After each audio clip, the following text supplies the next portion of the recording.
Ladies and gentlemen, the following segment of the podcast is presented exclusively by Hillsdale College. For over 175 years, four purposes have defined Hillsdale's mission: learning, character, faith, and freedom. Thank you for listening, and my sincere appreciation to our brothers and sisters at Hillsdale for their great sponsorship. He's here. He's here. Now, broadcasting from the underground command post, deep in the bowels of a hidden bunker, somewhere under the brick and steel of a nondescript building, we've once again made contact with our leader, Mark Levin.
Our number is 877-381-3811, 877-381-3811. Number of things happening, ladies and gentlemen, that I want to make you aware of. The Biden administration wants to place on the Federal Communication Commission somebody who wants to destroy conservative talk radio. Somebody who wants to target the Fox News Channel. And here it is, the Wall Street Journal editorial, media censor for the FCC, question mark, nominee Gigi Sohn, that's G-I-G-I, last name S-O-H-N, wants more government control of the airwaves. I told you that these people are Marxists. When I worked in the Reagan administration, the push was for less government control of the airwaves. So you had a massive deregulation of the media. But, of course, under Biden, things work the other way. Negotiations over the multi-trillion-dollar spending bill are consuming Washington. But Biden's effort to supercharge the regulatory state is also steadily advancing. The latest example is nomination of progressive partisan, I don't know why they can't call these people what they are, American Marxist Gigi Sohn, S-O-H-N, to the Federal Communications Commission.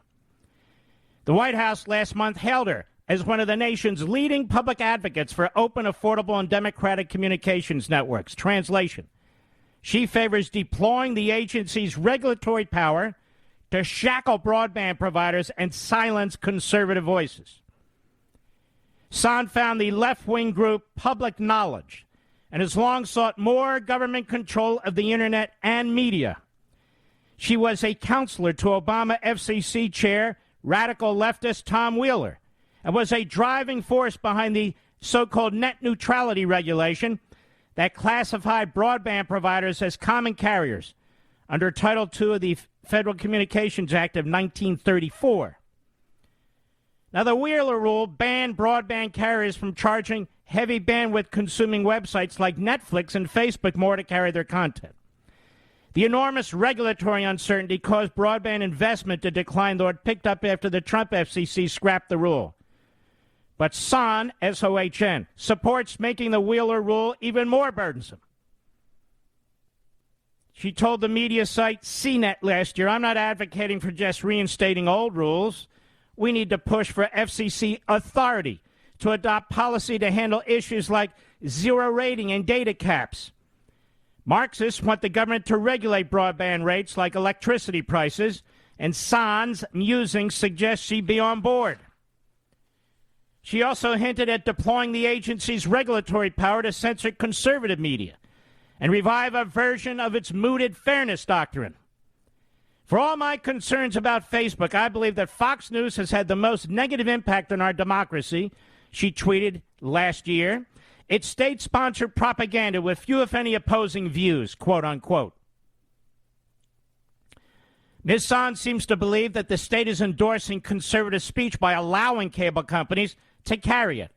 She also has suggested using the FCC's power over broadcast licenses to censor conservative outlets. After Tribune Broadcasting abandoned its merger with the conservative-leaning Sinclair Broadcast Group in 2018, she declared, and I quote, "Today is a good day for every American who believes that diversity of voices in the media is better for our democracy, and urged the federal government through the FCC to, quote, look at whether Sinclair's qualified to be a broadcast licensee at all," unquote. She could also use the agency's power to block mergers that expand conservative media's reach. Left-wing activists have petitioned the FCC to block the sale of a Spanish-language radio station in Miami to conservative-leaning America CV network, which Democratic Congress members suggest in a letter to the agency wasn't operating in the quote-unquote public interest and might have propagated election misinformation. In other words, the American Marxists, their media, their Democrat Party, their bureaucrats, their would-be bureaucrats, want to control speech. They want to control the press, which they control 98% as it is. They want to snuff out Fox and OAN and Newsmax. They want to snuff out and undermine conservative talk radio. And this is the point of the spear. Gigi Sohn, S-O-H-N. And her nomination is before the United States Senate next week. The FCC is currently split 2-2. And if she's confirmed, Democrats will move quickly on the progressive agenda, a.k.a. Marxist agenda. Mr. Biden has also recommended Commissioner Jessica Rosenworcel. Now, she's bad enough. She's a radical kook. But Sohn is a nut job. Ms. Sohn's strident partisanship would disqualify her from serving as an officer of an independent agency. With so much power to control the public airwaves, there's also a risk that Biden could designate her as chair after she's confirmed, as he did with the radical Lina Khan on the Federal Trade Commission. The Senate Commerce Committee plans to hold a confirmation hearing for Sohn next week, and senators of both parties need to ask her some tough questions. So, ladies and gentlemen, I would strongly encourage you to call Manchin's office and Sinema's office all over the country and tell them, of course, not to support the fundamental transformation of the greatest country on the face of the earth, being pushed by Sanders and AOC and the other Stalinists. By the way, the phrases I'm using now are ubiquitous on talk radio, so I want to thank the backbenchers. Keep it up, baby. Keep it up. But, ladies and gentlemen, they need to also be told that you want an objective, independent Federal Communications Commission, and that Gigi Sohn, S-O-H-N, that Gigi Sohn must be defeated. She must be defeated. She has no right to sit on the FCC and to use the authority like she's a Stalinist against free speech and freedom of the press. So you see the difference between a Reagan administration and a Biden and Obama. Reagan wanted to open up debate. He wanted to open up the exchange of ideas because that's what we believe in. That's what the founders believed in. But not the radical left in America, the American Marxists. The FCC is enormously powerful, ladies and gentlemen, enormously powerful. And if you like watching Fox or AON or Newsmax, or you like listening to this program and conservative talk radio, you best contact Manchin and Sinema and make it abundantly clear that this radical extremist must be rejected because somebody in the Biden administration is trying to shut down free speech and freedom of communication. It's bad enough what's going on in this country with the New York Slimes and the Washington Compost, with the Constipated News Network and MSLSD, with CBS and ABC and NBC. It's bad enough that they refuse to even acknowledge that half or more of the country shares beliefs different than theirs. But this woman will unleash a war against speech. She's a censor. She'll unleash a war against cable programming that you like. She'll unleash a war against conservative talk radio. She must be defeated. She must be stopped. I'll be right back. Mark Levin.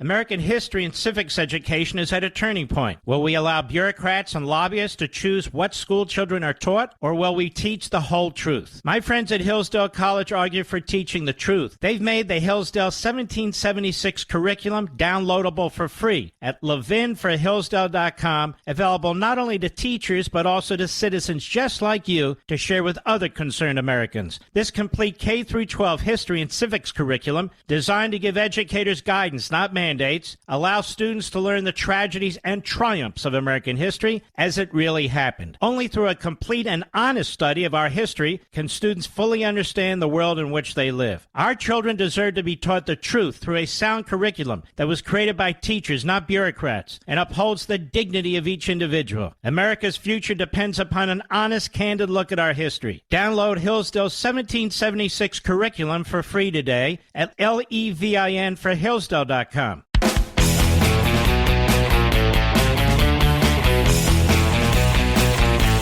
Do you folks recall, I believe it was March 5th, 2017, when I did a radio show using exhibits from the public media, piecing together what was an effort of really domestic espionage and sabotage against what was the Trump campaign and then the Trump presidency? You remember that? And you remember how I came under attack with very few friends in this business defending me. Couple, but very few. And that'll be 5 years come March. And the reason was they knew that they were lying. They knew that they were covering up. They knew that they were doing the Hillary Clinton, Barack Obama, Joe Biden plan. Russia collusion was hatched by the Clinton campaign in collusion with the Obama administration. That now is abundantly clear. That is abundantly clear. These people are sleazeballs. Look at Jeff Zuckerberg using over $400 million to try and effectively influence the election. They don't play by the rules. And yet here we have a January 6th commission trying to take in as many Trump people as possible. This is tyranny moving aggressively towards totalitarianism. I want to read something from Sean Davis, who is terrific over at The Federalist. And he wrote this the other day. I believe it was Sunday, maybe Monday. Over at The Federalist. The U.S. intelligence officials were so concerned heading into the 2016 election that the Russians were aware of and potentially manipulating Democratic presidential candidate Hillary Clinton's plans to smear Donald Trump as a Russian agent that they personally briefed President Barack Obama on the matter, newly classified CIA documents show. CIA officials also request that the FBI investigate Russian knowledge of the Clinton campaign's collusion smear operation. So Barack Obama knew from day one that this was phony. Brennan knew from day one that this was phony. They knew it was phony. And they knew that this was coming from the Clinton campaign. Newly declassified handwritten notes from former CIA Director John Brennan show that the U.S. intelligence community knew in 2016 that Russian intelligence was actively monitoring and potentially injecting disinformation into Clinton's anti-Trump collusion narrative. The intelligence concerning Russia's knowledge of Clinton's campaign plans was so concerning to Brennan and other national security officials that they personally informed Obama of the matter in the Oval Office in the summer of 2016. The handwritten notes from Brennan were declassified by Director of National Intelligence, DNI, John Ratcliffe, and provided to Congress on Tuesday afternoon.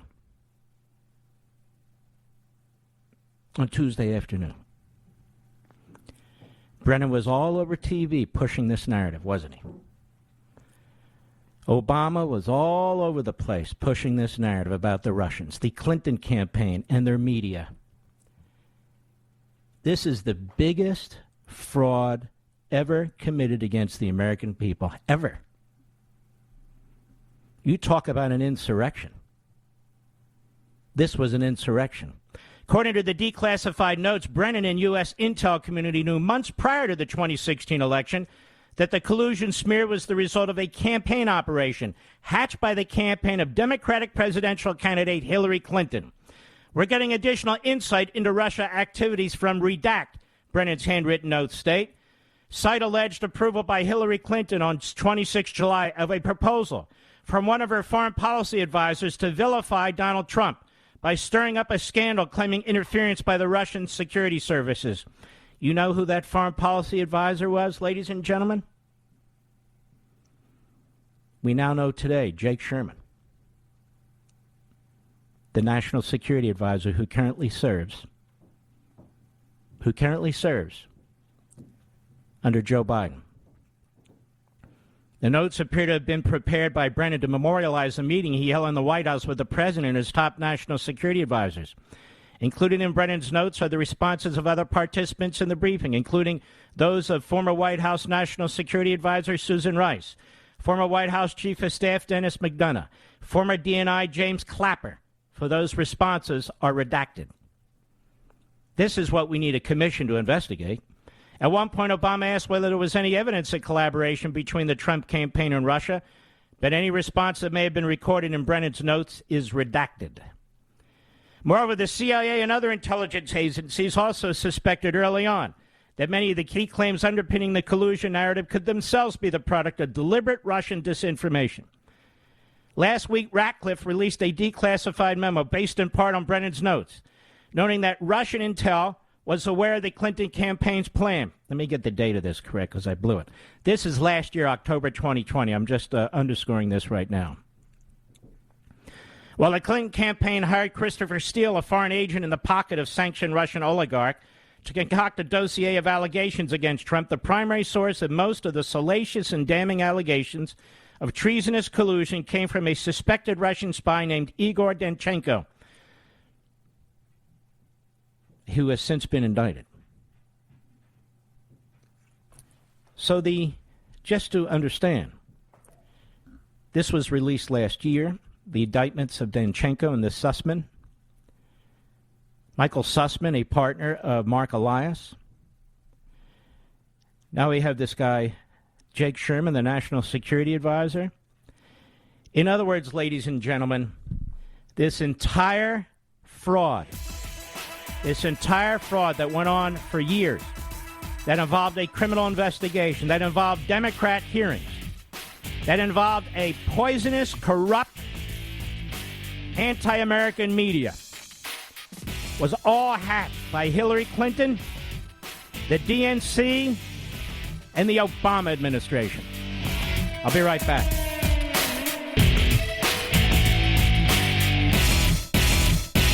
American history and civics education is at a turning point. Will we allow bureaucrats and lobbyists to choose what school children are taught, or will we teach the whole truth? My friends at Hillsdale College argue for teaching the truth. They've made the Hillsdale 1776 curriculum downloadable for free at ləʻvɪn4hillsdale.com, available not only to teachers but also to citizens just like you to share with other concerned Americans. This complete K-12 history and civics curriculum, designed to give educators guidance, not mandates, mandates allow students to learn the tragedies and triumphs of American history as it really happened. Only through a complete and honest study of our history can students fully understand the world in which they live. Our children deserve to be taught the truth through a sound curriculum that was created by teachers, not bureaucrats, and upholds the dignity of each individual. America's future depends upon an honest, candid look at our history. Download Hillsdale's 1776 curriculum for free today at LEVIN for Hillsdale.com.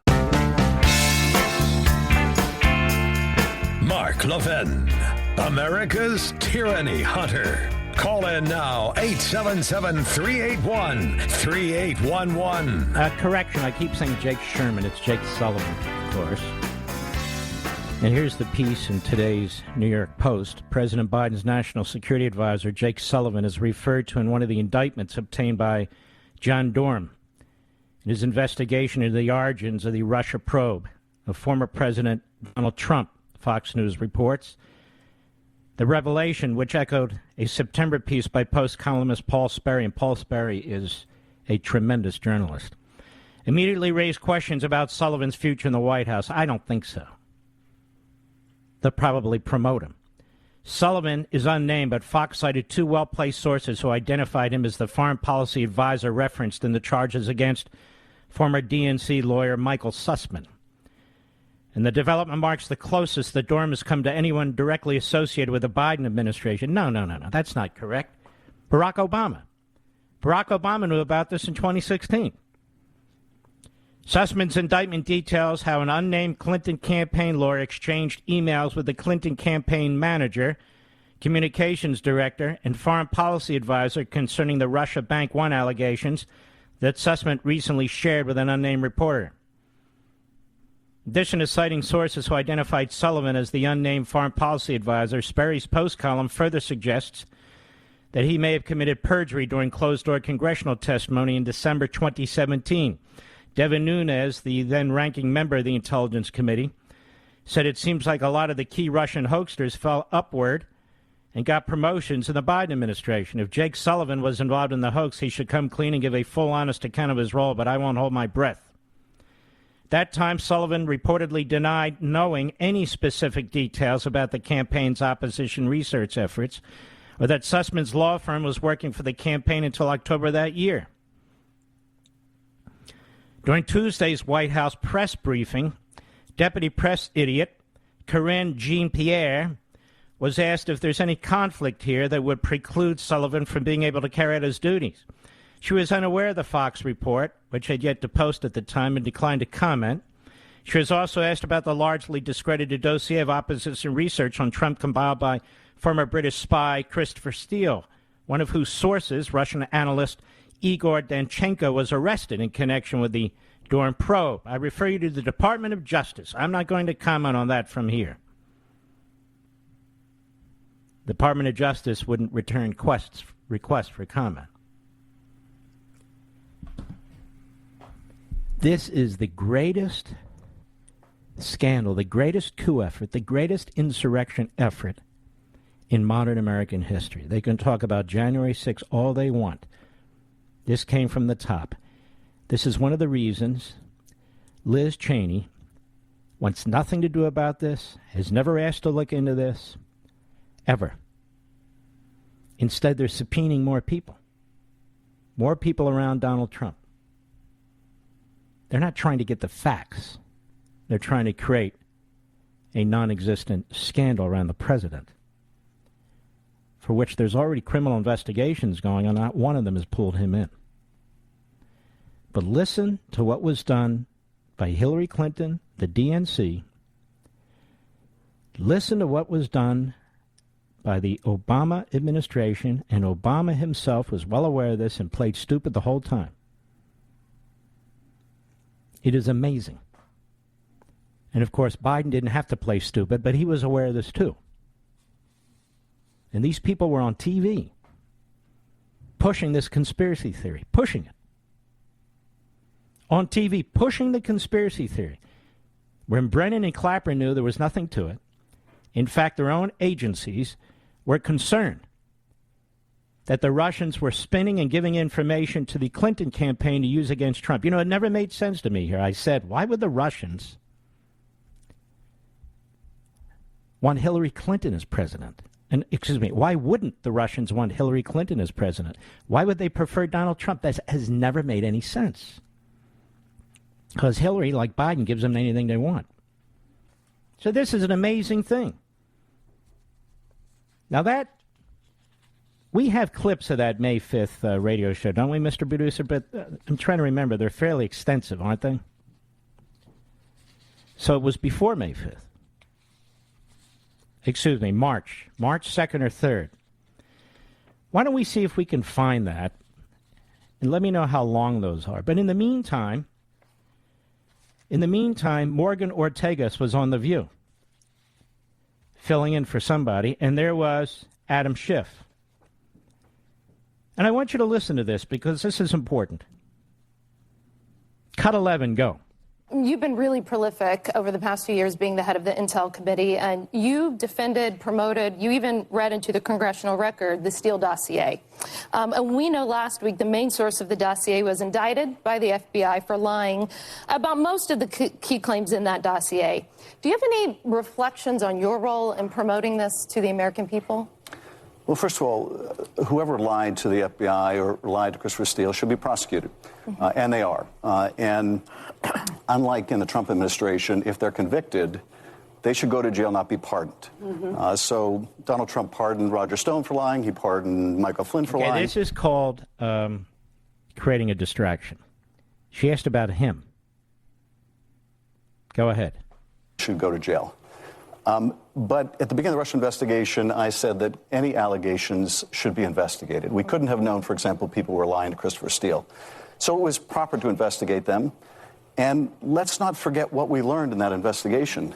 We learned that the Trump campaign chairman, Paul Manafort, was giving internal polling data, campaign polling data, to Russian intelligence, while Russian intelligence was helping the Trump campaign. And to be clear, he was fired halfway through the campaign.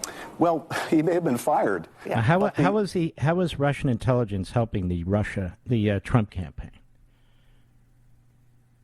I'm just curious. Now, Joe Biden gives them a pipeline. Seems to me that's worse than giving polling data, isn't it, Mr. Producer? But nonetheless, go ahead. Continued and even beyond the effort to get Russian help. But you may have helped spread Russian disinformation yourself for years by promoting this. I think that's what Republicans and what people who entrusted you as the Intel Committee chair are so confused about your culpability in all of this. Well, I completely disagree with your premise. It's one thing to say allegations should be investigated, and they were. It's another to say that we should have foreseen in advance that some people were lying to Christopher Steele, which is impossible, of course, to do. But let's not use that as a smokescreen to somehow shield Donald Trump's culpability for inviting Russia to help him in the election, which they did. For inviting Russia to help him in the election. He was mocking the whole attack on him. Just look how this guy he should be working for the old KGB. Sometimes you wonder if he isn't. Look at the spin. So Trump says if the Russians want to help me, they can help me, or something to that effect, as a mocking joke about the harassment he's dealing with, that the Russians are involved, This came flat out of the Clinton campaign. The funding for the dossier came flat out of the Clinton campaign in the DNC. Hillary Clinton and advisors around her were involved in this. One of them now an advisor to Biden. They knew it was a lie. Brennan knew it was a lie. Clapper knew it was a lie. You have to believe these senior officials at the FBI who wanted to take out Trump. They knew it was a lie. And you wonder why Trump tweeted the way he did and lashed out the way he did against his enemies? Imagine if you were treated like this. Then they have a criminal investigation against a man who didn't do anything. Nothing. They drag his kids through depositions. They did nothing. Absolutely nothing. Then they want his tax records. He did nothing. The Democrat Party, the Obama administration, the media in America, the iron triangle of totalitarianism and tyranny, they're the ones who did this and dragged the American people through it, day after day, week after week, month after month, year after year. And listen to this fool. Go ahead. Or trying to coerce Ukraine into helping him in the next election, which he did, into inciting an insurrection, which he did. None of that is undercut. None of that serious misconduct is in any way diminished by the fact that people lied to Christopher Steele. No, I think just your credibility is. Well, I think the credibility of your question is in doubt. Good for her. She nailed him. She nailed him. Outstanding. I mean, really, folks? This is the greatest fraud ever committed on the American people. And it took the Obama administration using federal law enforcement and intel agencies, as well as the Oval Office crowd. It took the Democrats in Congress who were in on it, and the Hillary Clinton campaign. She has to be the sleaziest human being on the face of the earth. Always involved in questionable activity and as evil as they come. I'll be right back. Mark Levin.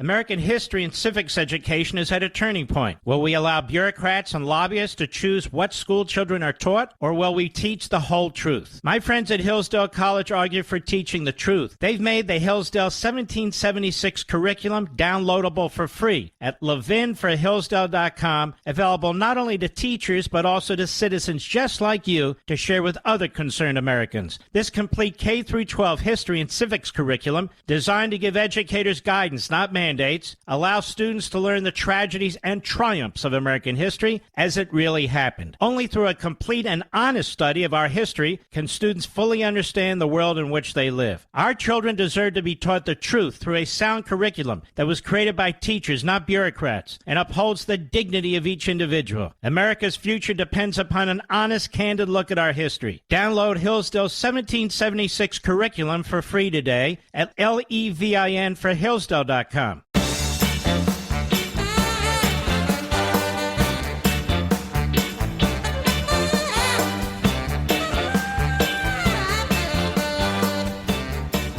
You know, Joe Biden says the American people don't really understand how the supply chain works.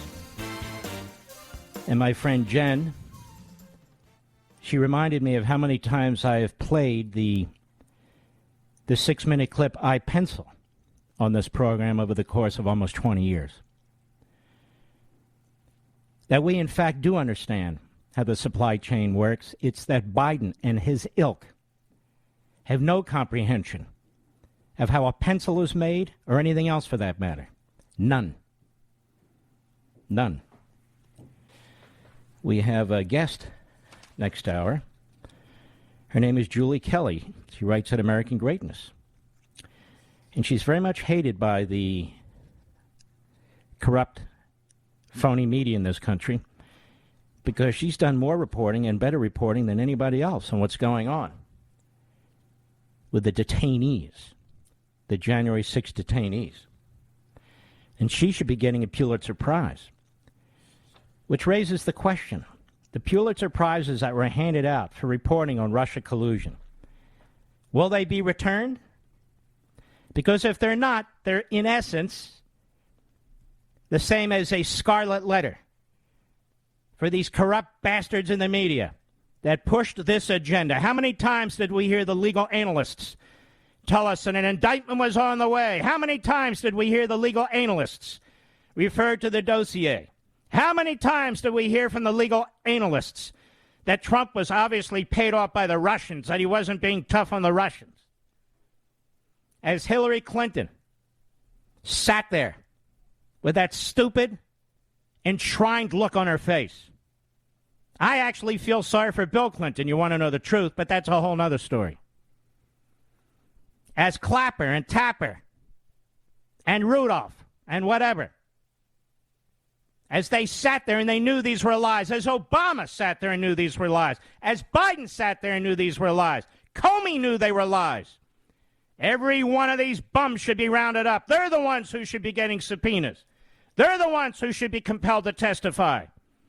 That is the greatest insurrection in modern American history. led by the Democrat Party, by the Obama administration through and through, by Hillary Clinton and the miscreants and malcontents she surrounded herself with. That's the greatest insurrection. That's the greatest insurrection. There's Liz Cheney. I've come to detest her. And all the other members of this committee. This is a select committee selected personally by the Democrat Speaker of the House, Eva Stretch Pelosi.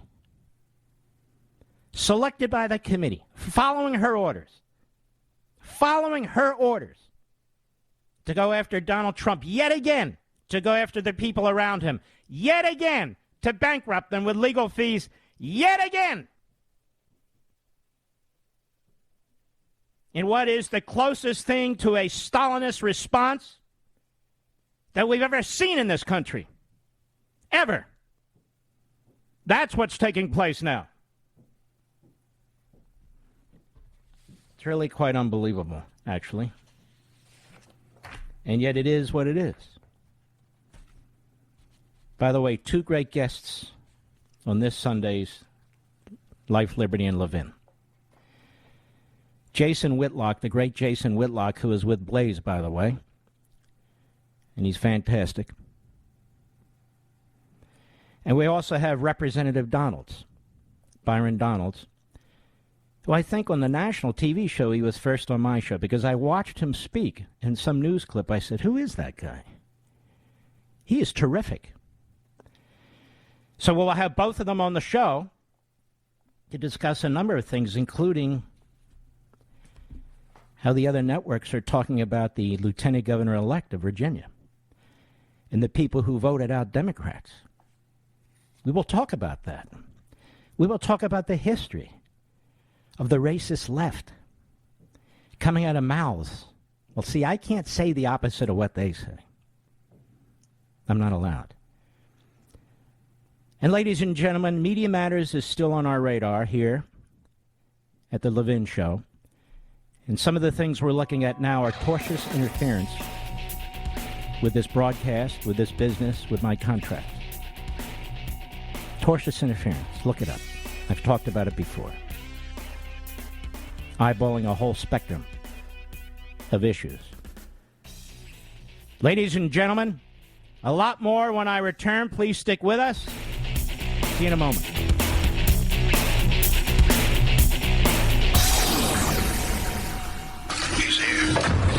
He's here. Now, broadcasting from the underground command post, deep in the bowels of a hidden bunker, somewhere under the brick and steel of a nondescript building, we've once again made contact with our leader, Mark Levin.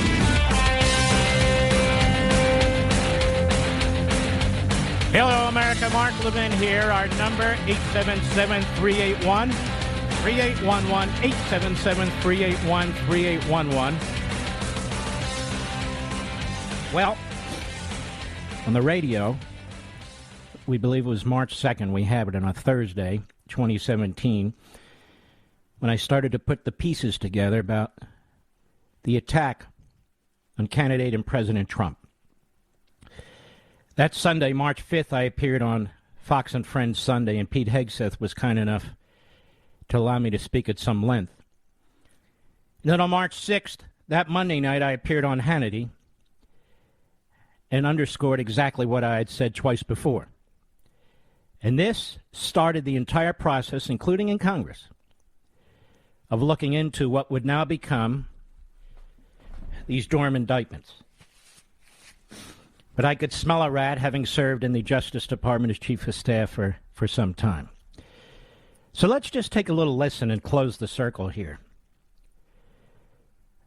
Go ahead, Mr. Producer. The evidence is overwhelming.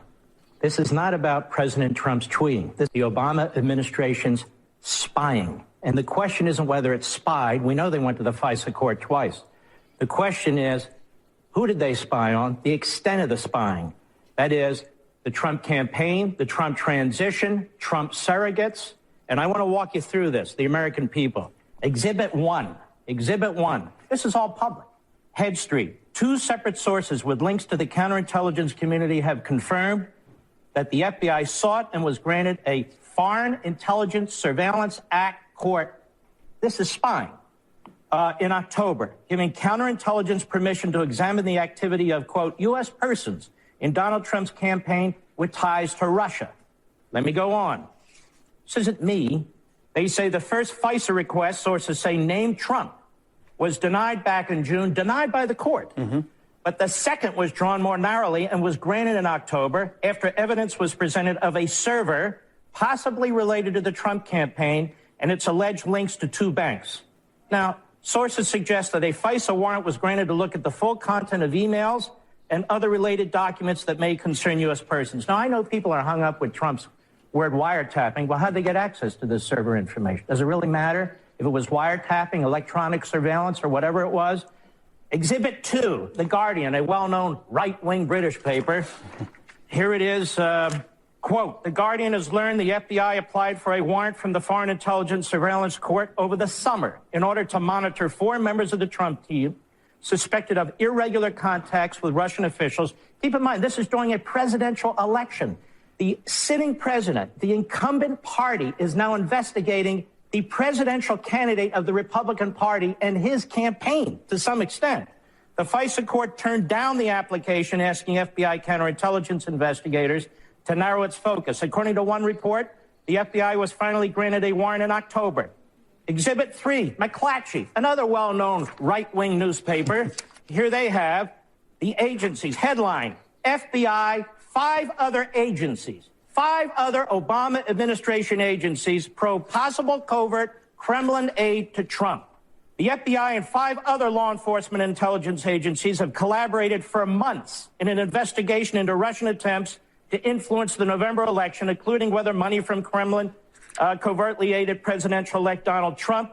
2 people familiar with the matter said the agencies involved in the inquiry are the FBI, the CIA, the NSA, the Justice Department, the Treasury Department's Financial Crimes Enforcement Network, and representatives of the Director of the National Intelligence.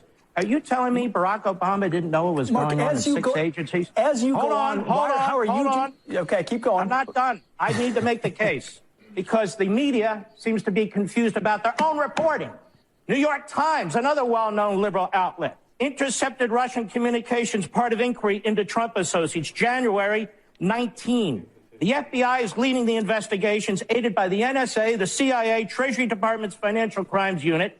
The investigators have accelerated their efforts in recent weeks, but have found no conclusive evidence of wrongdoing. Listen to this. One official said intelligence reports based on some of the wiretap communications have been provided to the White House.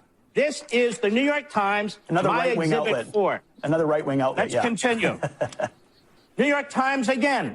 NSA gets more latitude to share intercepted communications. In the final days of the Obama administration, the administration has expanded the power of the NSA to share globally intercepted personal communications with the government's 16 other intelligence agencies before applying privacy protections. Now, why would they do this on the way out the door? Well, March 1, Exhibit 6, Obama administration rushed to preserve intelligence of Russian election hacking.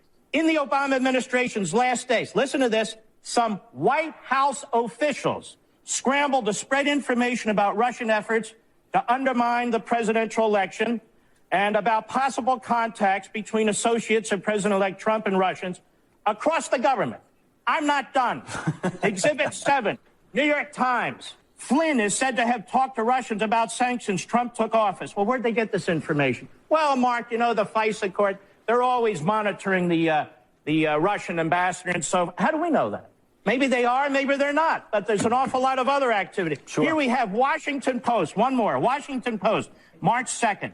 U.S. investigators have examined contacts Attorney General Sessions had with Russian officials during the time he was advising Donald Trump's campaign. The focus of the U.S. counterintelligence investigation has been on communication between Trump campaign officials and Russia. Listen to this. The inquiry involving Sessions is examining his contacts while serving as Trump's foreign policy advisor in the spring and summer of 2016. This has been going on for a year. So here I had, live now, pieced together leaks that were coming out of the White House, the FBI, the intelligence agencies, and Congress to their friends in the media. And they were reporting these leaks. So I'm pulling them together and saying, wait a second. These phony journalists, these propagandists are putting out stories and trying to hurt Trump. But if you put them together, you see a conspiracy.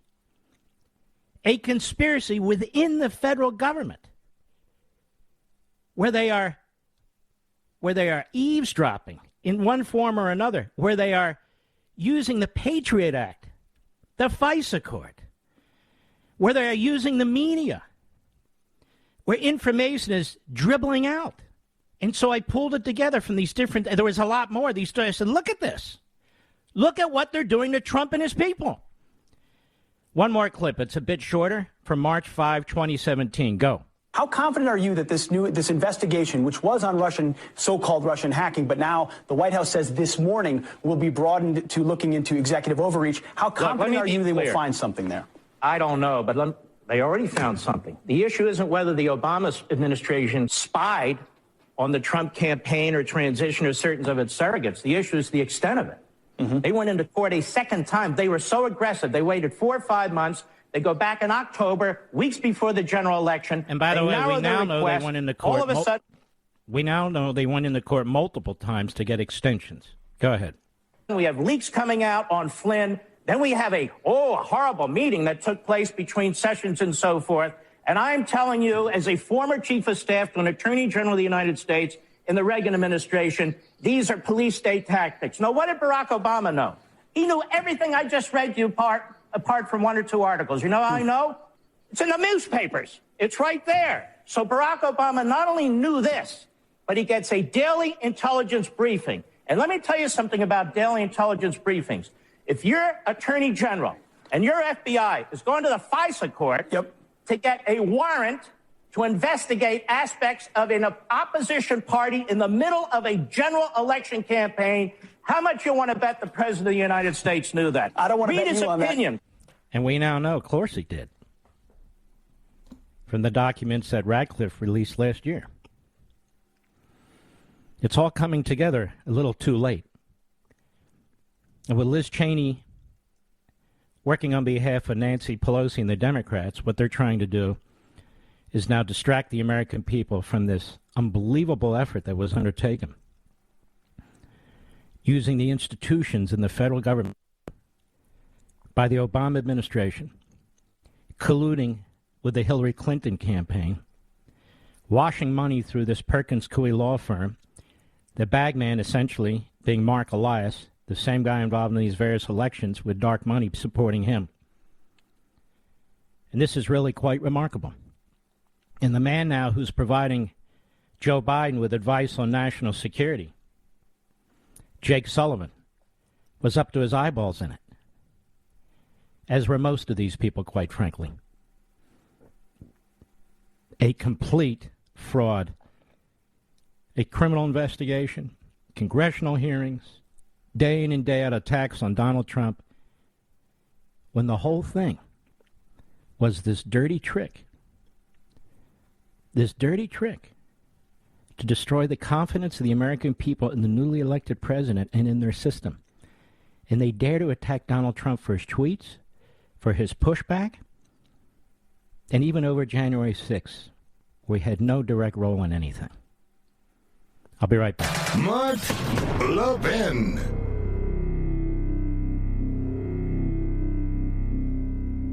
Over 2,000 of you, my listeners, made the switch from overpriced wireless carriers to Pure Talk over the past few months. We want the rest of you to join us and to see what we're talking about. If you're with AT&T and Verizon or T-Mobile, your family could save over $800 a year just by switching to Pure Talk. You get great coverage, you can keep your phone and your number, and you'll save a fortune. Pure Talk is the top-rated wireless company by Consumer Affairs with the absolute best consumer service team based right here in America. Does that sound good? Well, it gets better. Right now, get unlimited talk, text, and 6 gigs of data, just $30 a month. And if you go over on data, they don't charge you for it. They don't care.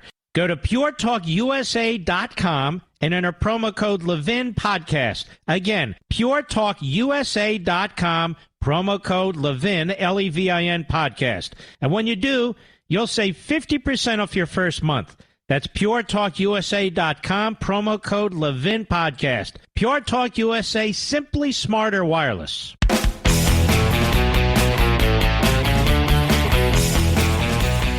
You know, folks, Julie Kelly, American Greatness, deserves a Pulitzer Prize. I think the media that got Pulitzer Prizes on the Russia collusion story should turn those in, but they won't, of course. And Julie should get at least one of those. And she wrote a piece yesterday, "Where are the neon-hatted Proud Boys?" Julie Kelly, welcome back. Where are they? What's going on? Mark, thank you. Thank you so much for that. You're just overly kind. I appreciate what you just said. Yes, that's a good question. Where are all those alleged Proud Boys wearing orange neon caps on January 6th, marching with alleged leaders of the Proud Boys who, by the way, Mark, at least 5 of them are in pretrial detention, have been held denied bail, like so many January 6th defendants, languishing, rotting in prison, awaiting trials that won't start until next spring. But yet you have all of these other strange characters behind them doing pretty much the same thing that they were, but not only have they not been charged, they haven't been identified. They're not even on the FBI's most wanted list, 1,500 photographs. Not one has a neon hat on. So it seems a little strange. It seems ridiculous. And you also broke the story about the conditions in the D.C. Corrections Facility. I had you on. We talked about it. We were mocked by the Washington Post's Philip Bump, who has never been to the facility to check out what took place. We now have a federal judge, Royce Lamberth, who sent the U.S. Marshals in there at a surprise inspection. And basically the judge said the conditions are disgusting. They're unacceptable. That detainees may have civil rights issues. And I noticed the Washington Post didn't pick up on that either, Julie. Did you notice that? That's, yes, another thing that seems to be missing in this huge puzzle. As they mocked us and certainly have covered with the most heated incendiary rhetoric every January 6th case and defendant, they don't seem to be interested not only in the conditions that they found for the January 6th, the political prison there, but also just the general conditions of that D.C. jail. They're so bad they're actually moving out 400 inmates. And I'm also hearing word, Mark, that they are going to be moving out a lot of the January 6th defendants as well. It's just an abusive, disgusting, drug-ridden hellhole for everyone who's there. But it's important to note that the January 6th defendants have not been convicted of any crime yet. They are simply there under pretrial detention orders dictated by D.C. District Court judges who are as bad as federal prosecutors. You point out here BuzzFeed's investigative report in the Whitmer case, the governor of Michigan, which exposed the use of at least 13 FBI undercover agents and informants, described Operation Cold Snap as a far-reaching, multi-state domestic terrorism investigation into alleged militia groups. The 13 non-FBI perpetrators of the Whitmer kidnapping scheme were ensnared or entrapped, as their lawyers argue, under the ruse of Operation Cold Snap. The point is, their lawyers, and they argue, we wouldn't even have thought about doing this stuff. These guys were dragging us by our nose, pushing us to do it, dragging us to do it, encouraging us to do it. As I understand, the head FBI undercover agent, he's now been charged with domestic abuse or something of that extent. Why in the world are they encouraging people to kidnap the governor of Michigan? Well, because the timing was perfect for them. This is another example, Mark, of the FBI interfering in an election. Because what happened was you had 13 undercover agents informants, and handlers who helped single-handedly concoct this scheme, get sort of these random sad sacks to act as the perpetrators. They plotted everything. The FBI paid for organizational trips. They paid for surveillance trips. One of their key informants held what was called the National Militia Conference. This is legit. In June of 2020, begged people who were just on random Facebook accounts, groups, to come to this conference. There were feds everywhere. And as BuzzFeed noted, and anyone who hasn't read this investigative report really should, as they noted, without the FBI, this never would have happened. But of course, the arrests and the announce occur when? October 8th of 2020, the key state of Michigan, as early voting is underway. Who knows how many votes were affected by, this caper got nationwide headlines. Gretchen Whitmer held a dramatic press conference. Joe Biden made all kinds of comments about how this was Donald Trump's fault. And so this is just an extension of that Operation Cold Snap leading up to the events of January 6th. And BuzzFeed is a rather liberal, if not left-wing, platform. And so I want to go further here, you say, that the defendants in this case are in the process of receiving long-delayed discovery from the Justice Department that will gradually reveal the full extent of the FBI's involvement in several January 6 cases. In a filing last month for Glenn Croy, a Trump supporter from Colorado, pleaded guilty to one misdemeanor. Croy's defense attorney informed the court that recent discovery disclosures confirmed FBI agents were in the crowd at the Capitol that day. Of course FBI agents were in the crowd that day. There's no question FBI agents were in the crowd that day. There's no question they had informants, as you point out. People, the Proud Boys, some of the leaders were informants to the FBI. The idea that the FBI wouldn't have been in that crowd is nonsensical. It makes no sense. And when confronted on that, the Attorney General of the United States wouldn't say. If there were not, if there were not FBI agents in there, he would say, of course there weren't FBI agents in there. But he didn't say it, did he? He did not, and you're talking about when Representative Thomas Massie confronted Merrick Garland with clips of a man named Ray Epps, who was all over, not just January 6th, but the evening before, encouraging people, protesters or demonstrators, just Trump supporters, that they were going to storm the Capitol. We're going to go into the Capitol, he kept saying. He was on Constitution Avenue as people were leaving Trump's speech. Okay, the Capitol's this way. We're going that way. He was also, Mark, more importantly, right behind Ryan Samsel, whose hearing I covered today, another travesty. All right, we have a break. I want to get back to this guy. And where is this guy? And why aren't the media hunting him down? Stick with me.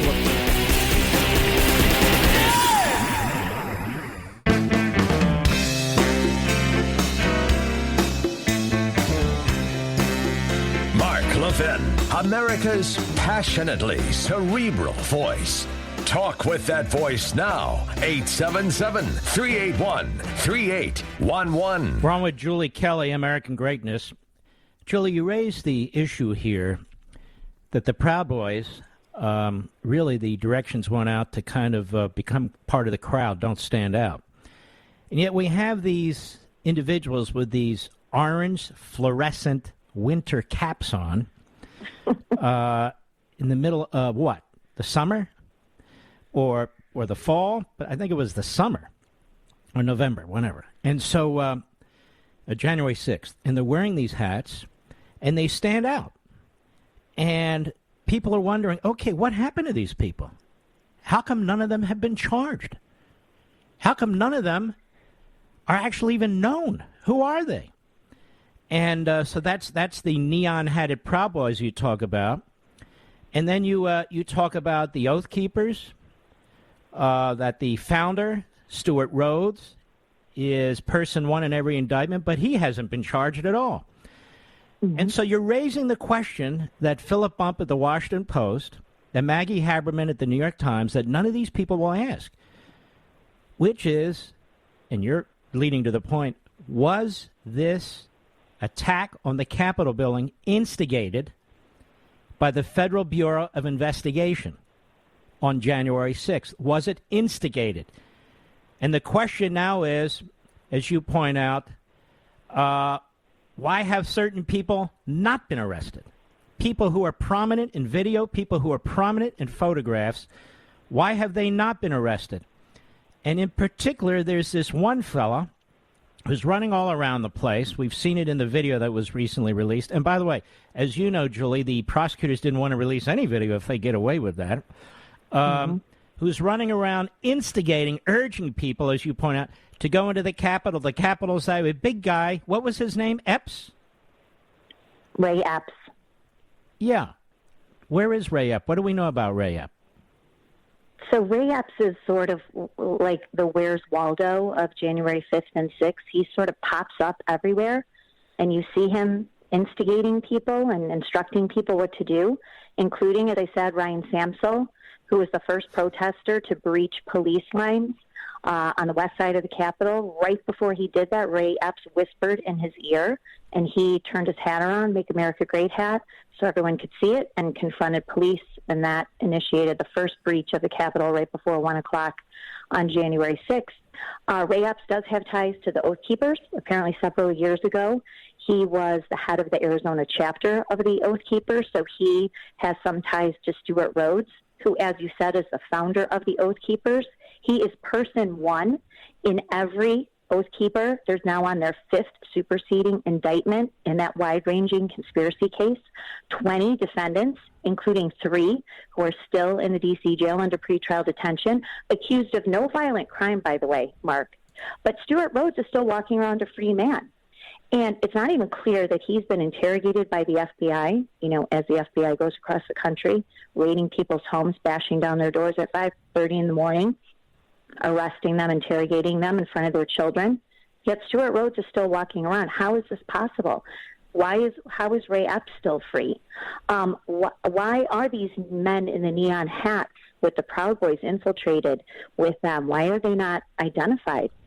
Mark, the New York Times already confirmed there were at least 2 informants working with the Proud Boys that day who were communicating with their FBI handler. We also now know, as I put in my report, there was at least 1 informant in the 3 percenters. So we know that there were feds involved dating back to the summer, according to the New York Times report on the Proud Boys informants. So we need to know, as Thomas Massey has raised this question and others, how many informants, undercover agents, were involved in the events before and on that day? And were they so desperate to orchestrate this violence that they really put people at risk in order to create all of these optics and now this persecution of almost 700 Americans under the Capitol breach probe by Joe Biden's Justice Department? Mm-hmm. And you see what they've done through Project Veritas and James O'Keefe recently, right? I did. Unbelievable. They were prepared to break into his home. They cuffed him. He was half dressed before the sun rose, threw him up against the wall, ransacked, searched his home. And based on the factual record, I don't even know what crime. I mean, I know what they put in their warrant, and some judge signed off on it. I think the FBI is out of control. Federal law enforcement's out of control. You saw what they did to Trump's campaign, and what they did to Trump as more and more information comes out about the Obama administration. This is why I call this American Marxism. Do you agree with me? This is not socialism. This is not progressivism, democratic. This is the real deal, is it not? It is. Your description is far more accurate. Socialism doesn't even start to touch what's happening now. And what you just described about the FBI, they are terrorizing people across this country. And Mark, we're talking about people charged with misdemeanor trespassing charges. Their lives are being destroyed. We have a political prison. We have judges of all sides. This includes Trump appointees, Obama, Clinton, Reagan, who are signing off on pretrial detention orders, lecturing people for being domestic terrorists and traitors. I mean, this is what's happening in our nation's capital to people across the country for the mere fact that they supported Donald Trump or they don't support Joe Biden. This is just, and for people who think that this is overblown rhetoric, trust me, it's not. I listened to another court hearing today. You would be just astonished, and especially you with your expertise, at what these judges and prosecutors are getting away with in court. in service of punishing people who opposed the election of Joe Biden. Judges aren't supposed to be giving their opinions and lecturing anybody because this pretrial kind of bias is absolutely unacceptable. And it violates the Judicial Code of Ethics. If there's going to be a trial in front of this judge, the judge already gave his or her opinion. The judge already gave his or her opinion. How can they sit objectively and make some kind of a ruling? This is really quite remarkable in this country. We have a breakdown of the judiciary, particularly within the boundaries of Washington, D.C., of some of the most, in my view, hideously partisan activist judges that have ever sat. And so now they're going to lecture people. Tell me, did they ever lecture anyone from Black Lives Matter? Did they ever lecture anybody from Antifa? I saw the way these real domestic terrorists were treated. Many of them were Barack Obama's buddies. When they actually blew up a room near the majority leader's office in the Senate side in the Capitol building, every single one of those individuals who were involved in that received a pardon. Or the shooting that took place in the House gallery injured a number of people, including a congressman. Those that survived, they received a pardon. Or the FALN, every one of them received a pardon. And so we have people, putting aside those who attack cops, but you have people who were doing nothing but standing on the grounds of the Capitol building, who never even entered the building, who have been charged, and they're being threatened. And, Julie, I know this for a fact. They're being threatened. They're being told either you plead to this misdemeanor of doing this, that, or the other, or you're going to have a full felony trial. People cannot afford it. And that's what's going on. And the idea that the American media is so propagandistic that they won't even look at what's going on in this jail. They won't even look at these cases. They won't even report honestly about what's going on. Instead, they hold up Liz Cheney and they hold up Adam Kinzinger and the great Nancy Pelosi, blah, blah, blah. It is shocking, and you're closer to this than I am. I bet you never thought you'd see this in your life. No, my jaw drops every day, including today. What I heard in Judge Timothy Kelly, a Trump appointee judge, what I heard in his courtroom today. What happened? A man writes,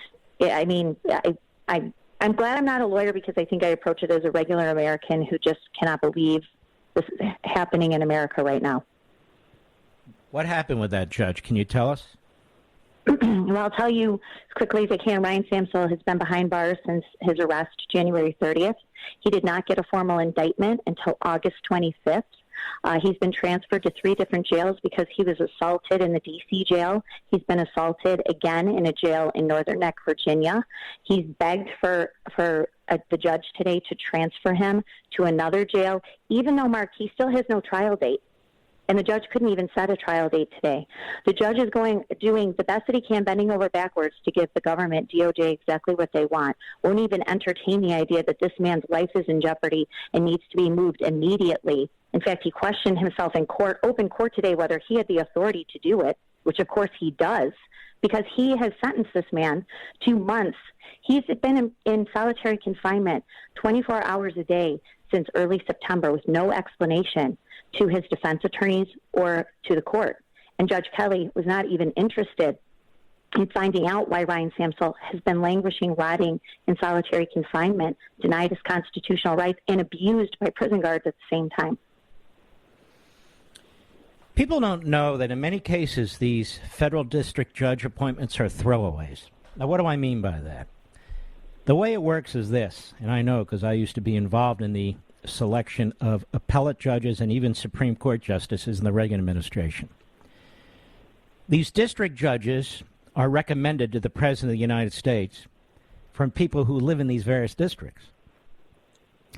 And typically they are political friends or donors who have who have legal backgrounds. Maybe they're litigators, civil or criminal or what have you. And so most of them, or certainly many of them, don't have any judicial experience prior to getting on the trial bench. Some of them do in the states, but most of them don't. And so it's not necessarily that you're getting the most qualified or even highly qualified individuals in these slots. because a president wants to protect the circuit courts where the appeals occur. And the president will often make a deal with a senator to help support a circuit court judge or even a district judge the president wants. The president might have to sign off on a couple of these district court judges. So when we say, as an example, that this Judge Kelly is a Trump appointee, this guy, Kelly, could very easily be a liberal, a Democrat, a radical libertarian. Who knows? Who knows? At the circuit court and certainly the Supreme Court level, that's much more relevant.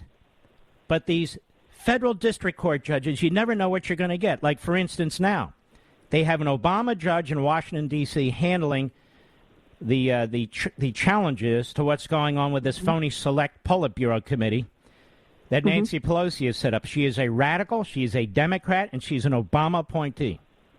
Yep. And she is Obama appointee through and through. Justice is not blind. Justice is not blind. And for any one of these federal district judges to be commenting on politics, to be commenting on January 6th, to be commenting on the innocence or guilt of the individual in front of them before they've even had a trial, to my view, that is an offense. That is a violation of judicial code of ethics. Well, you know all this, Julie Kelly. I want to thank you. Keep up the good work, okay? Thank you so much, Mark. Thanks for having me on. And God bless you. Take care of yourself. That's right, ladies and gentlemen. This is a big deal. It's a big deal. We'll be right back. Mark Levin.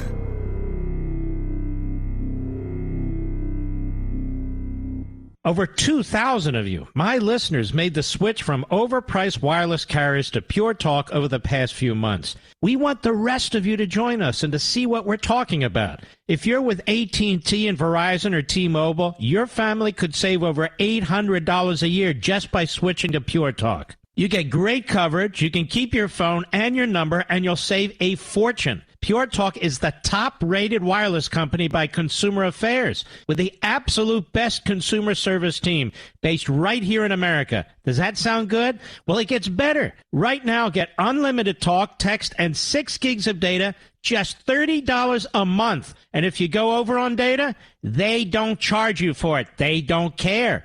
Go to puretalkusa.com and enter promo code Levin Podcast. Again, puretalkusa.com, promo code Levin, Levin Podcast. And when you do, you'll save 50% off your first month. That's puretalkusa.com, promo code Levin Podcast. Pure Talk USA, simply smarter wireless.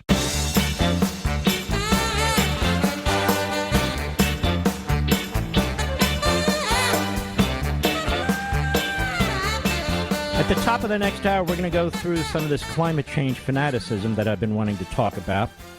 But before I do, Kyle Rittenhouse. It seemed rather obvious at the time. It seemed rather obvious after the prosecution reluctantly gave up the FBI video that was taken from a plane overhead at the time, that Kyle Rittenhouse didn't murder anybody. That he didn't murder anybody. And that the prosecution's key witness, I'm sure you've seen it online, I'm sure you've heard it on radio and TV. You know, people like to regurgitate what the guy in front and what the guy behind said. Not me, so I'll just summarize it. The defense counsel, which is superb, showed him a photo and asked him,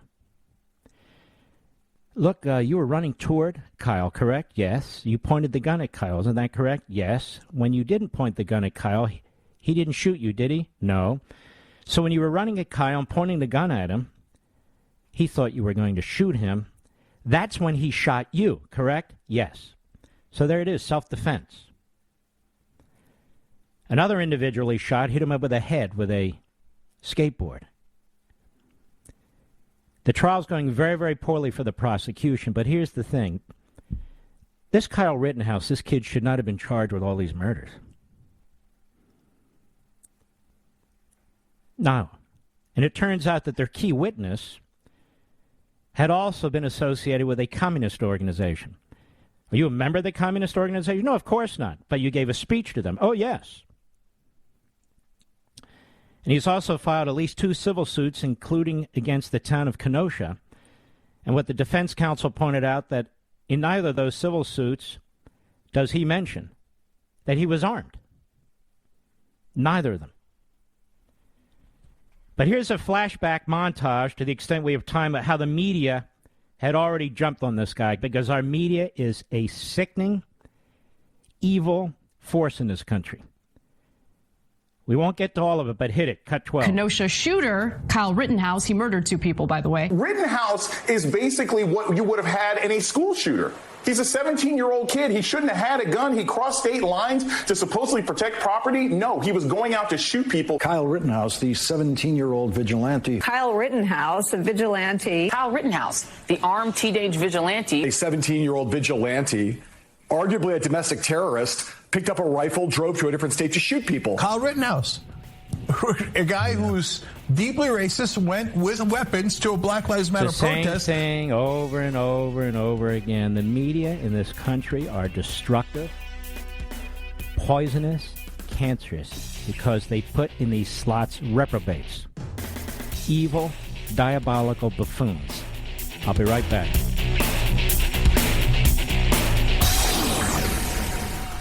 Ladies and gentlemen, this final hour of the podcast is sponsored exclusively by AMAC, the Association of Mature American Citizens. Now over 2 million conservative members strong, AMAC believes in and stands up for the values that we care about: faith, family, and freedom. Thank you for listening, and please support AMAC. And you can become a member at amac.us/join. He's here. He's here. Now, broadcasting from the underground command post, deep in the bowels of a hidden bunker, somewhere under the brick and steel of a nondescript building, we've once again made contact with our leader, Mark Levin. Hello, America. Mark Levin here. Our number, 877-381-3811. 877-381-3811. Eva Stretch Pelosi is at a climate conference. This one was in Glasgow, Scotland. Apparently Obama was in Ireland. He talked about the Emerald Isles when he was in Scotland. And yet that refers to Ireland. Because Obama's a putz too. Now that said, here's Pelosi. Listen carefully. Cut 16, go. But we're here today to report on what we have done. This is a nearly $1 trillion investment in Build Back Better and bipartisan infrastructure framework, recognizes the interconnectedness of climate change and gender justice, and enables women and girls... Whoa, what? Climate change and gender justice?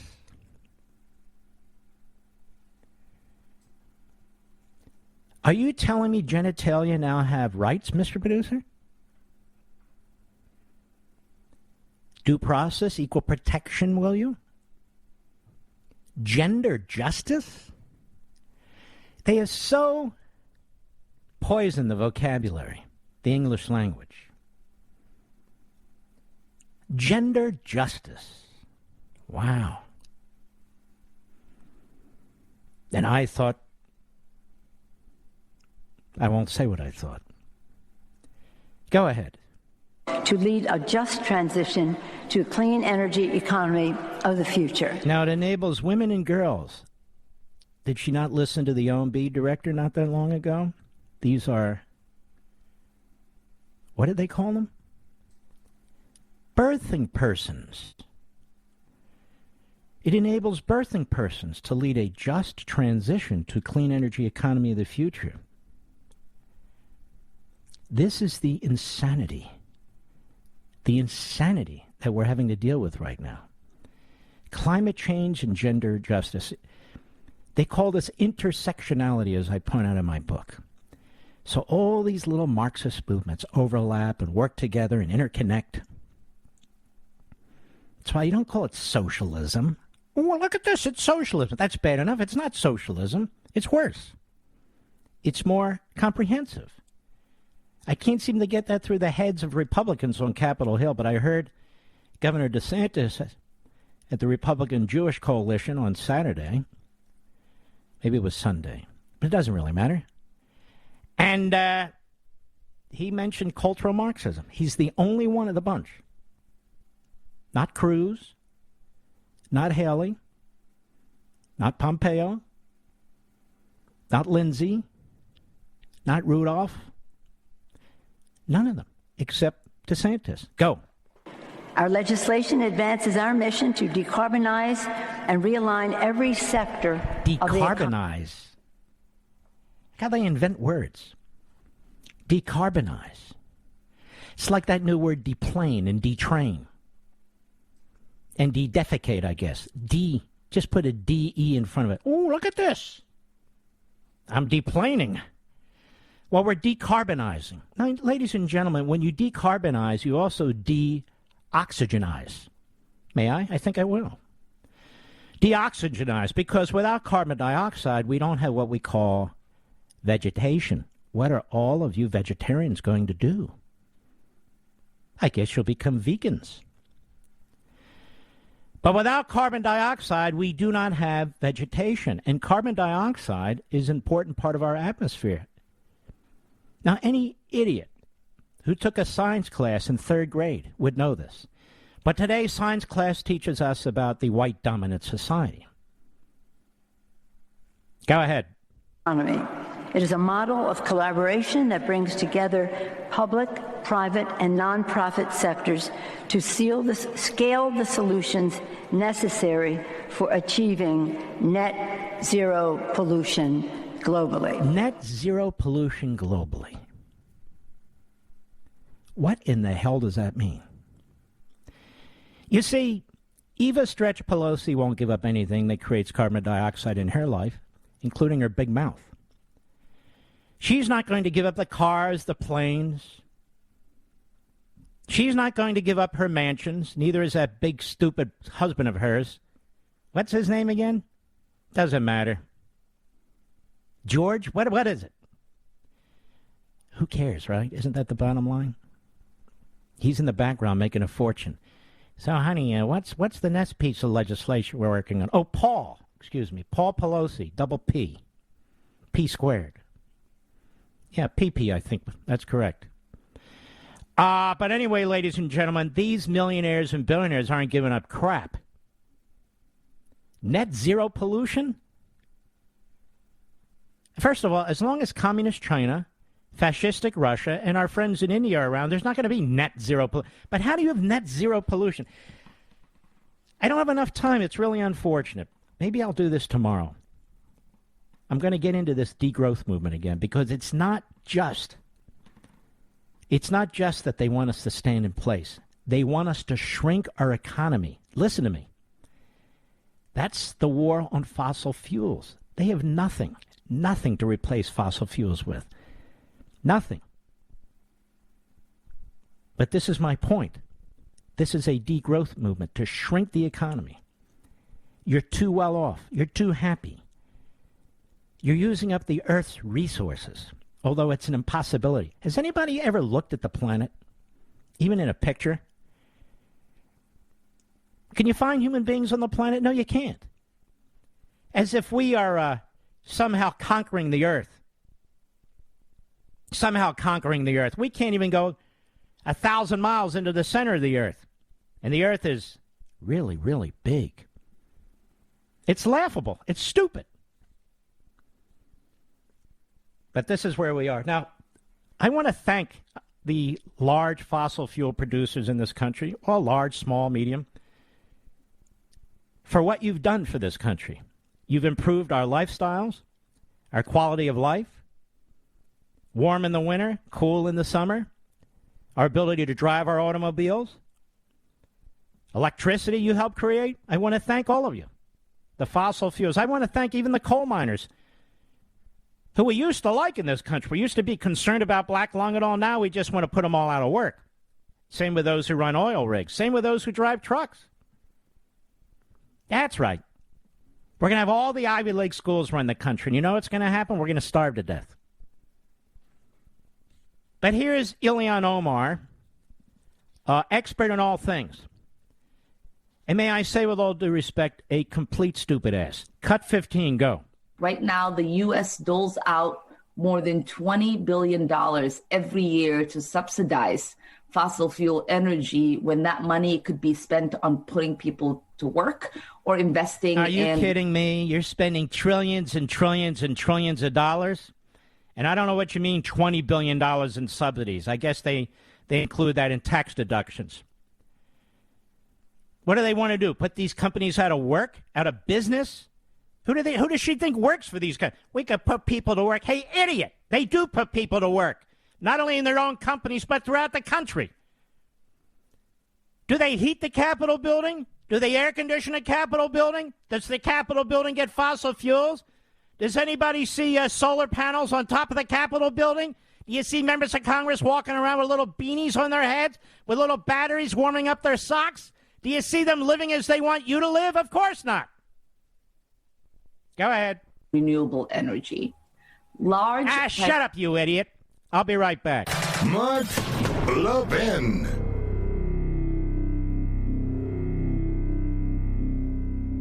AMAC, the Association of Mature American Citizens, is one of the fastest-growing organizations in America. Now over 2 million conservative members strong, and I'm one of them. AMAC believes in and stands up for the values that we constitutional conservatives care about. More than talk, AMAC fights. A full-time presence in Washington, AMAC pushes back against reckless spending, disasters like Medicare for All, and the expanding reach of the federal government. And beyond advocacy, joining AMAC gives you access to a wealth of benefits and discounts, including special member-only rates on car insurance, travel discounts, cell phone plans, and a hell of a lot more. And if that's not enough, you'll get AMAC's bi-monthly magazine, full of insightful articles on issues that matter to most of us, we conservatives. As I said, I'm an AMAC member, and you should be too. Join today at amac.us. That's AMAC.us.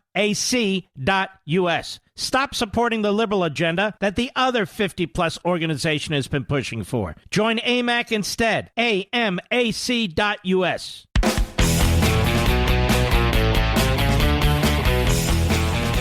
Well, ladies and gentlemen, we're bringing some of the top authors with some of the top books in the country under this program. And that includes, for sure, Sean Spicer, his book, Radical Nation, Joe Biden and Kamala Harris, Their Dangerous Plan for America. This is really the first book that's already taking on this administration. How are you, Sean? I'm well, sir. I thank you for giving me the honor of talking about this tonight, because you have led the way in so many areas that it means a lot to have you give the book an introduction like that, because it really is the first comprehensive look at what is and can become a radical nation if we don't stop it. And just so people know, writing a book is not easy, and writing a book that has to stay on top of the issues right up to the point of publication is especially difficult, and that is what you have done here. And you've broken it down into 19, 20 parts. You've really looked at this carefully. You've really analyzed this. And it's also extremely readable. It is the first book that's really taking on this administration. So let me ask you a question. You're probably sitting at home. You're probably fuming over what's going on here. Is that what drove you to write this book? Yeah, I mean, in part because I think the biggest part, Mark, is I think what is happening, it's right beneath our noses, and we have to understand that if we don't wake up, like slowly but surely, we will fall into this, what I call a radical nation. And I just don't think, part of there's 2 chapters in the media. If you wake up and you don't listen to Mark Levin, you don't watch The Blaze or Newsmax, you are not being told what's happening in this country and the motives. All the stuff that the Democrats do, Build Back Better. I mean, it's all these things that are catchphrases. But the reality is that they are creeping us towards socialism. They're creeping us towards more government that we can't get back.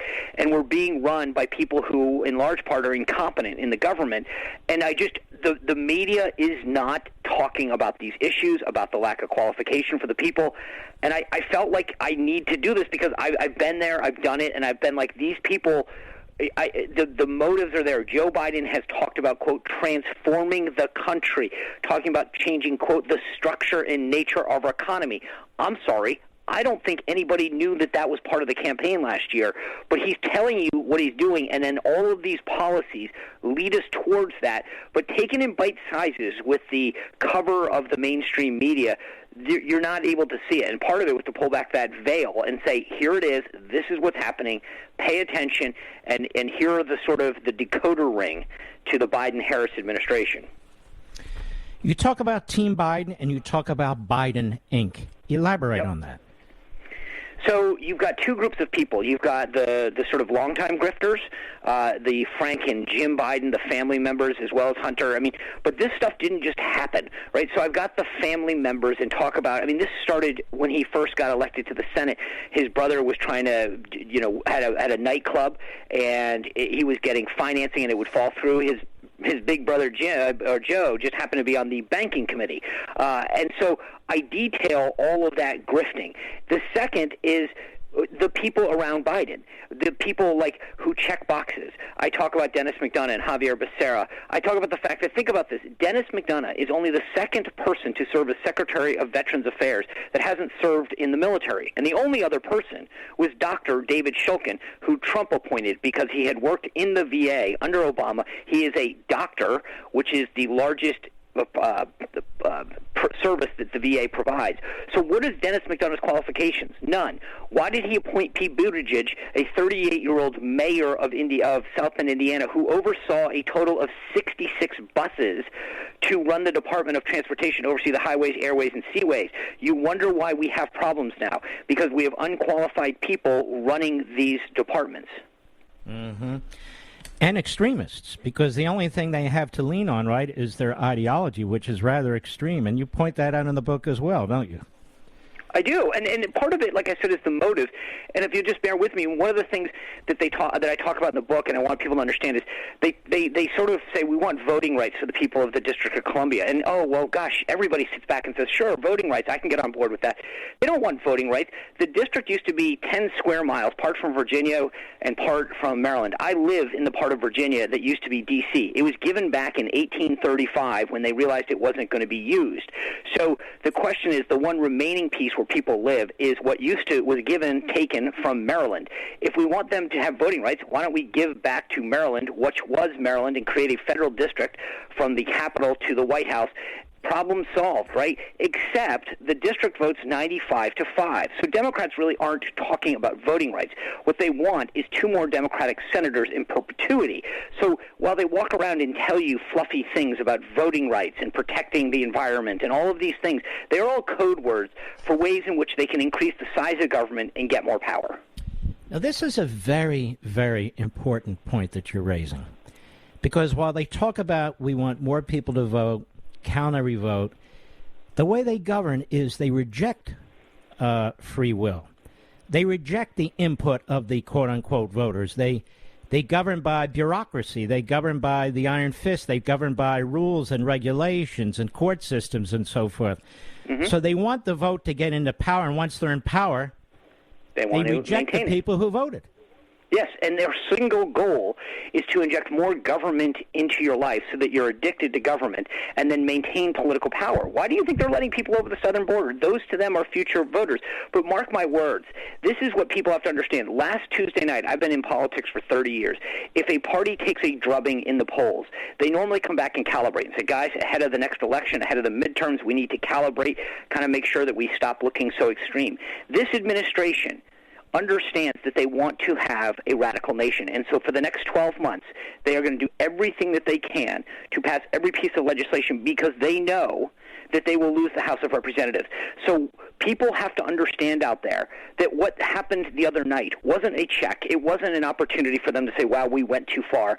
It was a wake-up call. And the Democrats, as we saw just the other day with this vote, are basically going to say, we must get everything on our liberal, progressive, socialist agenda done in the next 12 months before we lose the House of Representatives. And we, as folks on the right, and people who care about and love this country, need to understand that we need to be on guard and doing everything we can in the next 12 months to stop this.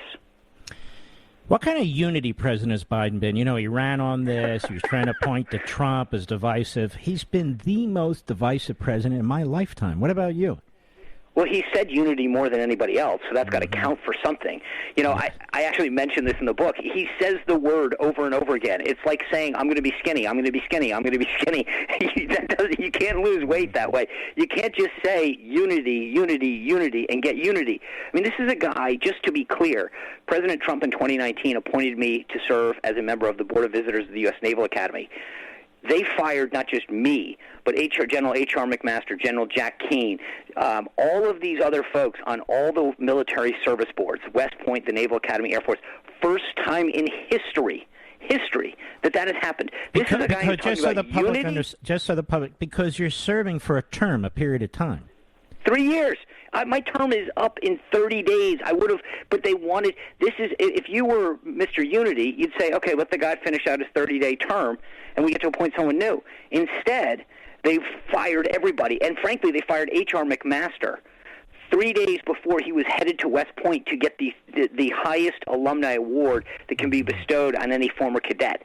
This is a guy who's eminently qualified to serve on the board. He used to teach there, and yet they go and fire them. That doesn't sound like a guy who wants unity. They dismiss anyone on the right. They say things like anyone who believes correctly that CRT is a problem is nuts. It doesn't exist. They are dismissive. And all right, I'm going to carry you over during the break. Is that all right? Absolutely. The book by Sean Spicer, Radical Nation, Biden and Harris's Dangerous Plan for America. You can get it at Amazon.com right now, any major bookstore, and, of course, on my social sites. Great book.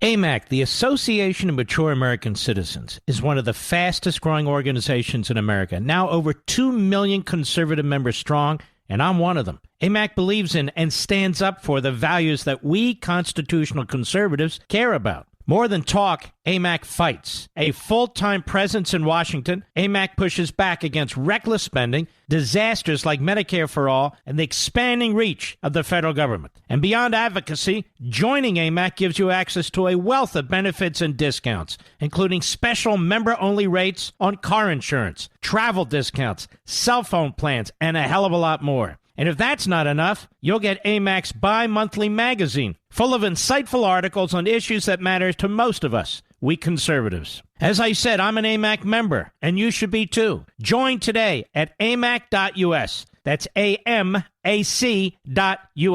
Stop supporting the liberal agenda that the other 50-plus organization has been pushing for. Join AMAC instead. AMAC.us.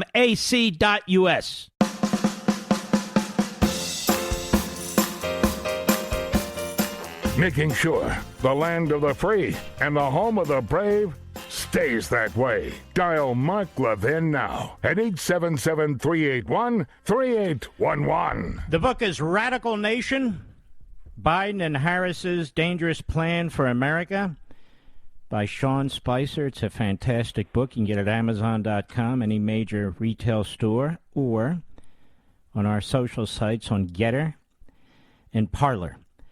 Now, Sean Spicer, as you wrote this book, what hit you in the nose? In other words, there's so many aspects to the radicalization of this administration. If you had to point to one thing or maybe two things, what would you point to? That the biggest takeaway to Joe Biden during the campaign talked about, I'm going to be the most progressive president ever.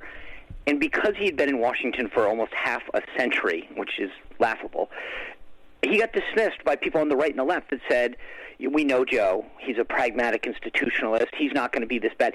And I kept going back to this line, thinking, he literally told us this in the campaign, and yet I think there was this hesitancy to exploit it and believe it. And yet here we are, 10 months in, and we're watching policy after policy go in exactly the direction that we thought it was. Because here's the thing, Mark, that I think is that I finally recognized.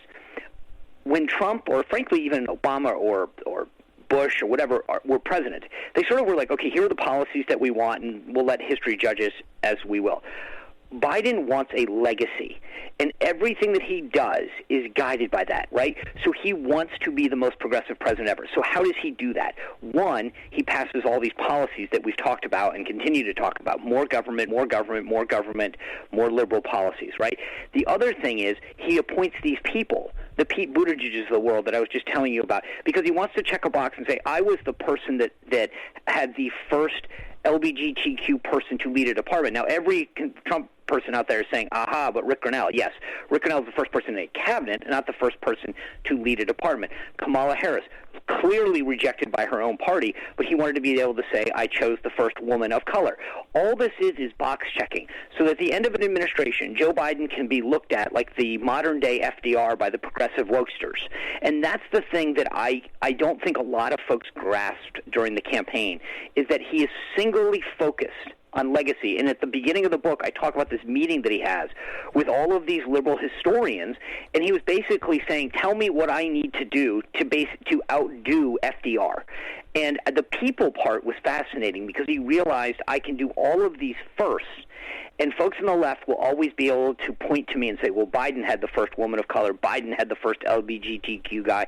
And so to him, that's the accomplishment. It's not the most qualified. I mean, Trump would go through and make sure that, you know, this person versus that person, how qualified were they, what was their past, did they go to Harvard? I mean, he was always, you know, into their qualifications.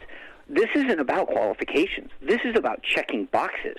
And I think that just stunned me, that it wasn't about, here's what I want to do and I'll be judged by it. It was, I'm going to do all of these things in the hope, in the promise that forever the left will look at me as the modern-day FDR that enacted all of these far-left policies and chose these people. I think you nailed it. I think you absolutely nailed it. For Joe Biden, it's about Joe Biden. It's about legacy and it's about history. That's why he brought those historians in, so they would write about him and he would influence what they wrote about him. I think you're exactly right. I think his wife has a lot more power in the Oval Office than people think, than people say. She's a very strong-willed and stubborn individual.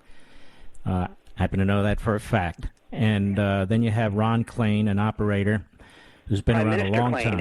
As a lot of, I put in the book, a lot of senators have come to call him Prime Minister Klain. I mean, that should say a lot about where the power lies.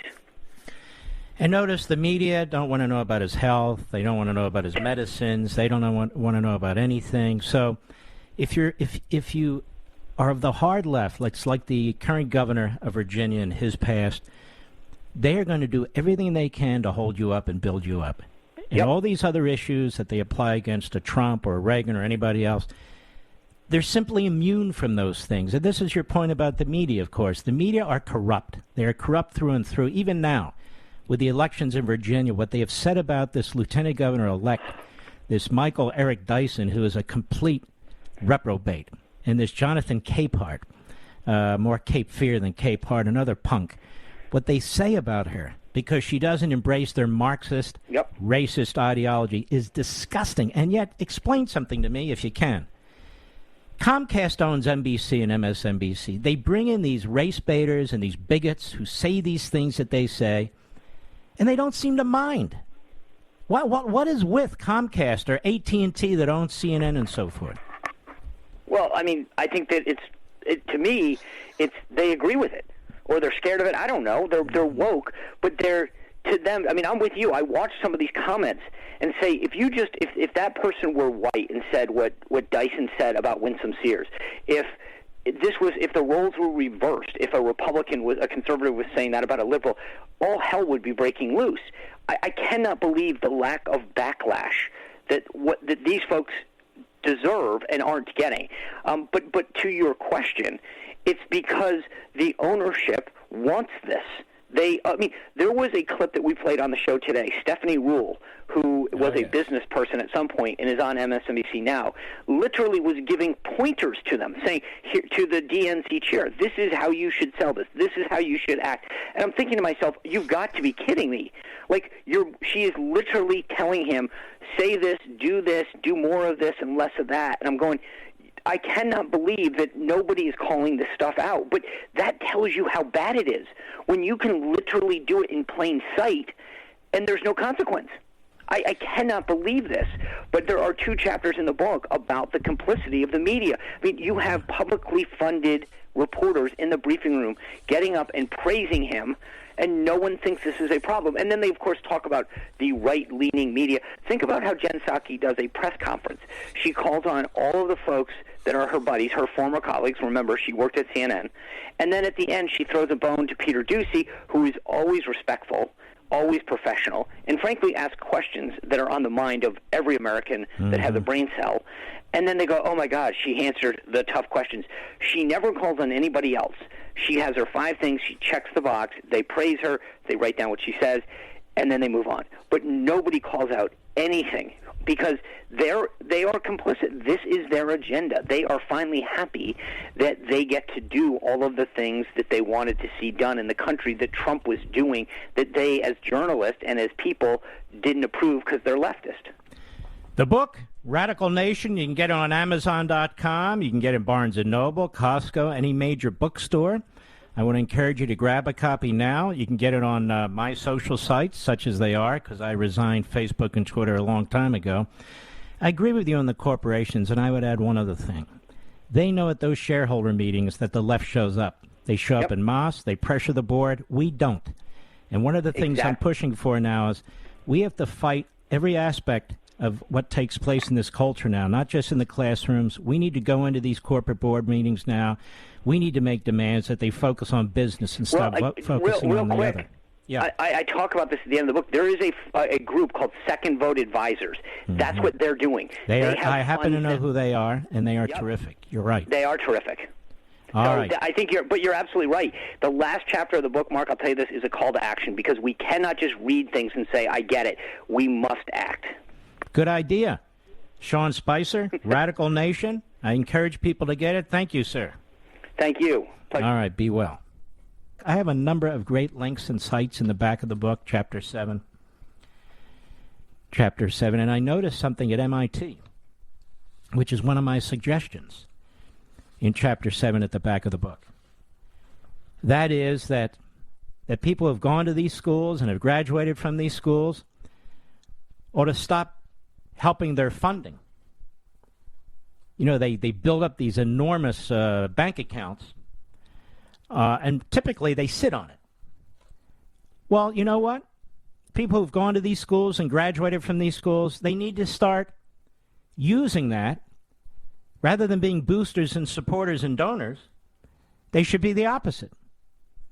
They should be using their positions, the alumni, to fight what's happening to their schools, rather than just supporting them because they're Harvard or MIT or Princeton. They should fight them.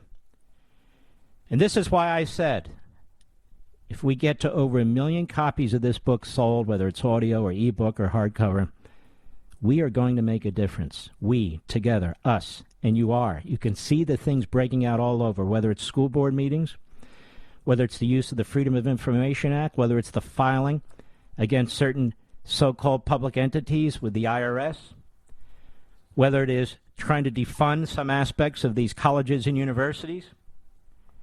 I am telling you, you're having an enormous amount of influence. It's still under the radar. It's amazing because Washington, D.C. is blind. It's because despite the fact that we have other platforms with conservatives on them, they're either ignorant, jealous, or they're pushing some other agenda. But we continue to do what we continue to do on this platform and all the other platforms where we meet and speak. And I cannot thank you enough. God bless each and every one of you. I'll be right back.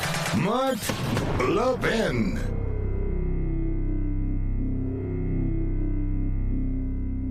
AMAC, the Association of Mature American Citizens, is one of the fastest growing organizations in America. Now over 2 million conservative members strong, and I'm one of them. AMAC believes in and stands up for the values that we constitutional conservatives care about. More than talk, AMAC fights. A full-time presence in Washington, AMAC pushes back against reckless spending, disasters like Medicare for All, and the expanding reach of the federal government. And beyond advocacy, joining AMAC gives you access to a wealth of benefits and discounts, including special member-only rates on car insurance, travel discounts, cell phone plans, and a hell of a lot more. And if that's not enough, you'll get AMAC's bi-monthly magazine, full of insightful articles on issues that matter to most of us, we conservatives. As I said, I'm an AMAC member, and you should be too. Join today at amac.us. That's AMAC.us.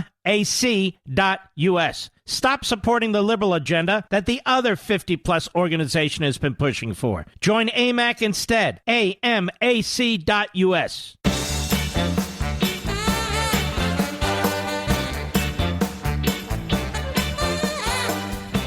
Mr. Producer, working with Mr. Call Screener, is there an individual to whom I shall speak? Let me hear the name. On the ləʻvɪn app, Fairfield, Illinois. Eric, how are you, Eric? I'm good. Yourself, Mark? Very good. Let's pot that up a little bit more. Go right ahead. Hey, I just wanted to call in and say thank you so much for the scholarship, the history, and the activism that you laid out in American Marxism. As a result, I got it into the hands of my local school board here, and they were fighting, of course, against the Pritzker administration here that has been, I mean, absolutely oppressive against local school boards, and it's been ugly to fight.